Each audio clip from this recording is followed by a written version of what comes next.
Hi guys, welcome and welcome back to our channel. If you are new here, my name is Chanel, the owner of 3 Balls Handmade Soaps and More. And in today's video, I'm going to be showing you how I made this transparent soap. Alright y'all, so as always, I have almost everything out on the table that I will be working with for today. And first up, we have some stearic acid here. And I also have some liquid fractionated coconut oil. Now you can use solid coconut oil, but just keep in mind that the soap might not be as clear if you do use the solid coconut oil. So just get the fractionated coconut oil, and I did get this from my local Walmart. Now I do have my oval shaped molds here, as well as my stainless steel bowl. We have us a wire whisk and thermometer, goggles, gloves, stick blender, scale, spatula, and long spot pitcher in the back. So let me go ahead and clean off my table and then we'll get started. Alright, so first I started by weighing out my coconut oil as well as my stearic acid and my glycerin. All three of those I combined together into one bowl. After that, I weighed out my alcohol. Now, after I was done weighing out all my ingredients, I then added my stainless steel bowl to my double broiler on the stove and let that heat up to about 200 to 220 degrees, somewhere in there. Now, here I am. I mixed up my water lye off camera, but here I am just slowly adding my water lye into my hot oils and butters. Now, this is where things got a little interesting, which I took down some notes and I will mention a lot of this stuff later on in the video. But as I was slowly adding in my water lye solution into my melted or into my hot oils, I noticed that this started to turn like a solid white color, and it also kinda started to like thicken up a little bit on the whisk. Y'all, let me tell y'all something. Don't even bother using the whisk for this part. Just go ahead and grab your stick blender. Number one. Number two, you want to make sure that you keep this over heat, okay? That was another mistake. Keep this over heat. You can do, I recommend doing the hot process method, or you can put this over the stove, because eventually I moved to my stove to finish making this soap. Like, I had to get it back over heat. You want your water lye and your oils to be extremely hot when you combine them together. So, and I noticed that mine, like, it just wasn't coming together like I had seen in the video. So I was like, okay, this isn't working. And as you can see, like I said, it was starting to just like clump up in certain spots, like along the edges of the bowl. It was starting to clump up. So I just kept stirring it, y'all. And like I said, do not use the wire whisk. Not at this point. Because you need those oils and stuff. You need all that stuff to mix. You need it to stick together. And it kept trying to like separate. So after a while, I was like I said, I was like, you know what? This whisk isn't working. So I then just, here I am with the spatula. And that's when I was like, you know what? I need to put this on the stove. So I did go to my stove and put this on my stove, pretty much like the double broiler method. So I put this back on the stove, and once I did that, I noticed that everything, it was starting to, come together like it was supposed to. So I put it back on the stove, and I just kept stick blending. You're going to use your stick blender.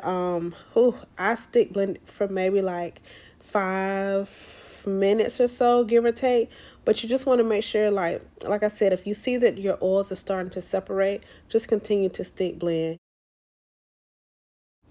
All right, y'all, so here we are. This is what my soap was looking like. And as you can see, it was starting to clear up right here, but it wasn't as clear as it should have been. So here I am just adding in my alcohol. Now, this was after I had got it up to temp. I think I got my oils and stuff, well, my soap, I got it up to like 215 degrees, I believe it was. And this is Fahrenheit, 215 degrees Fahrenheit. is what I let my soap get up to once I put it back on the stove. So now here I am just slowly adding in my alcohol. Now I did not get a volcano effect whatsoever whenever I was adding in this alcohol, but I just kept adding it in anyway. Like we just kept going with the flow, and I just kept stirring it with the whisk.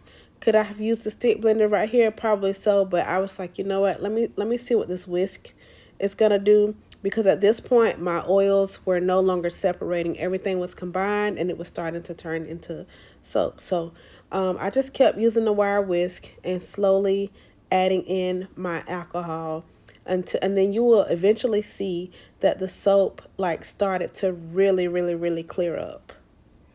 So while we wait on this to clear up, I just want to take this time to go over a few notes that I took as I was doing my research on this clear soap, on how to make clear soap. So these are in no particular order whatsoever. So oils must be hot. Y'all, like I said, do not use the wire whisk in the beginning. You will be there all night. So just pull out your stick blender and go with that. Make sure you stick blend until everything is combined. And you also want to make sure, like I said, I recommend using a crock pot or over the stove. Keep it on the stove. If you notice that the oils are starting to separate, just continue to stick blend. When making a transparent soap, there's no need to super fat. So if you do decide to super fat, you want to make sure that the percentage is extremely low. That glycerin is going to make up for the super fat. So that glycerin is what is going to give you your moisture. All right, and you also want to make sure that you use fractionated coconut oil. Now you can use extra virgin. Keep in mind that your soap might not be as clear. So again, you want to make sure that you use the fractionated coconut oil. Also, you want your oils and your water lye to be between 200 and 220 degrees. And y'all, look at how clear my soap is. I mean, it is literally like crystal clear. Also, you want to make sure that you keep your alcohol at room temp. So keep that at room temp, and then you just slowly add that in. Always, y'all, add the water. I'm sorry. Always add your sodium hydroxide to your water. Never your water to your sodium hydroxide, okay? But so next up, let's see. You want to let this soap cool down to below 140 degrees Fahrenheit before you add it to the mold. Once it get down that low, of course, if you're going to add any fragrance or anything like that, then you can use that time to add it then. I personally did not add any fragrance to this, and I will say this, y'all. I don't know if it was the amount of alcohol that was used in this particular soap recipe, but the smell of alcohol was really strong in this soap. Now I've heard that smell does go away over time, so we're gonna see exactly how long it takes for this smell to go away. But like I said, the smell of alcohol was very strong. Now I don't know if I mentioned this in the beginning, but so in the very beginning, when I was weighing out my ingredients, in my stainless steel bowl I added the fractionated coconut oil, the vegetable glycerin, as well as the stearic acid. Put that on the stove, let that get up to temp. I think I got it up to 203 degrees, and then I removed it from the stove.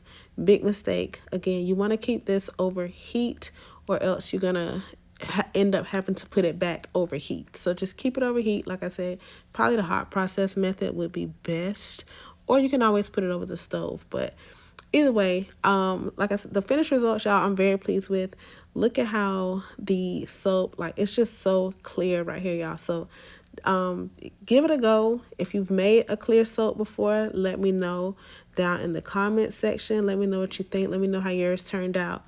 Now, shortly after I poured these soaps into the mold, about maybe 2-3 hours later, if that, I wasn't really like counting, but I would say if I had to guess, it would be like 2 to 3 hours maybe. I noticed that the soap was definitely like almost cool to touch, and it had started to take shape and like harden up. So that right there, I was pleased with that. You know, I was like, okay, we're on the right track, because I was a little worried that it was not going to thicken up at all. But however, it did.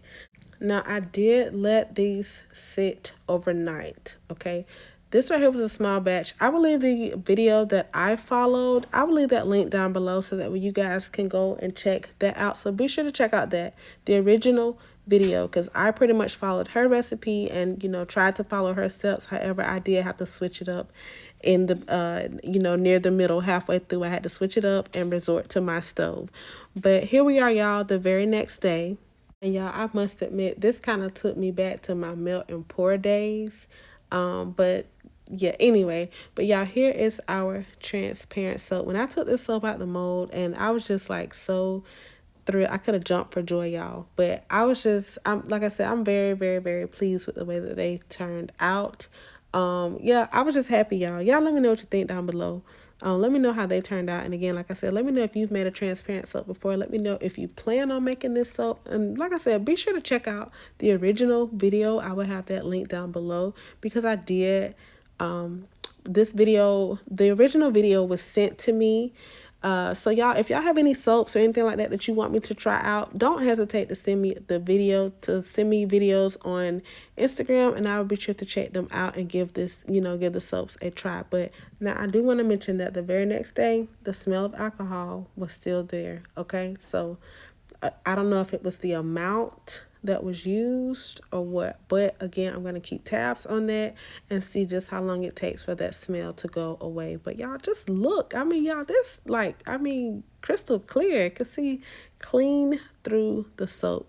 And y'all, I think these lips just turned out so cute. These right here were just so cute to me, and this right here was just like what I had left over my soap batter. But y'all, again, I'm very pleased with this. Let me know what you think down below. Yeah, will I make this soap again? Absolutely. I will definitely make this soap again. And just like that, y'all, we are all done. Here is our transparent soap. So if you enjoyed this video, please consider leaving me a thumbs up. And if you have not done so already, consider subscribing to the channel. And to all of our wonderful supporters out there, we love and thank you guys so much.